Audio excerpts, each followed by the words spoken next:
আজকে দুপুরে দারুণ দারুণ রান্না হয়েছে। দিয়ে দিচ্ছি প্রথমে, দেখো গরম গরম ভাত।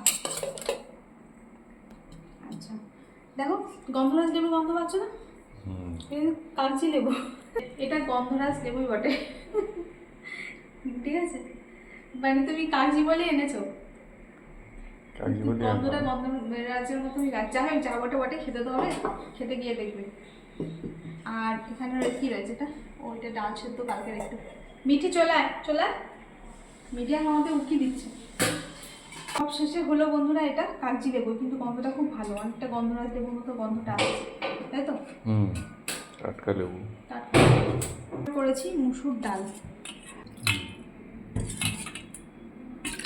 টিনের জন্য ঘুগনি হয়েছিল, ঘুগনিটা নিয়ে এলাম খাওয়ার পর। আর এটা রয়েছে আর কি। আর অনেকদিন পর আজকে দেখো হয়েছে এখানে, এখানটা নিয়ে এসো, ঝিঙে আলু পোস্ত। অনেকদিন পর হলো না বলো? ঝিঙে পোস্ত, ঝিঙে দিয়ে আলু দিয়ে পেঁয়াজ দিয়ে পোস্ত। আলু ঝিঙে অনেকদিন পর হলো, শুধু ঝিঙে খেলাম কদিন আগে। এটা পোস্ত, সে তো ঝিঙে তো খাওয়াচ্ছে, এটা পোস্ত কথা বলছি। আগে তো হতো না খুব আলু আলু ঝিঙে পোস্ত, তো আজকে অনেকদিন পর হলো আলু ঝিঙে পোস্ত। ওটা তিল পোস্ত খেয়েছি। হ্যাঁ, ওটা তিল দিয়ে ভাজা। একটু তুলে রেখেছি, পুরোটা না লাগে, পাতে দিলাম যে। আর এই যে দেখো, এবছর এই যে তুমি এসো, এই যে দেখো আম চিকেনটা যে বানিয়েছিলাম, সবার এত ভালো লেগেছে যে আজকে আবার, এর আগে দুদিন হয়ে গেছে, তো আজকে আবার করলাম আম চিকেন। এদিকটা দেখো, এত কিন্তু তেল আমি দিইনি, গড়িয়ে এসছে। টিফিনে অনেকটা খাওয়া হয়েছে। আর এটা রয়েছে, মিঠে এখনও খাইনি। ঠিক আছে, এটা দিই বাটিতে। এটা তো খুবই ভালো লাগছে সবার। এটা কি বলা নাকি? তো কাঁচা আম যতদিন পাওয়া যাবে মনে হচ্ছে, এখন চিকেন খেলে, চিকেন কষা খেলে এইভাবে আম দিয়েই খাবে মনে হয়, নাকি?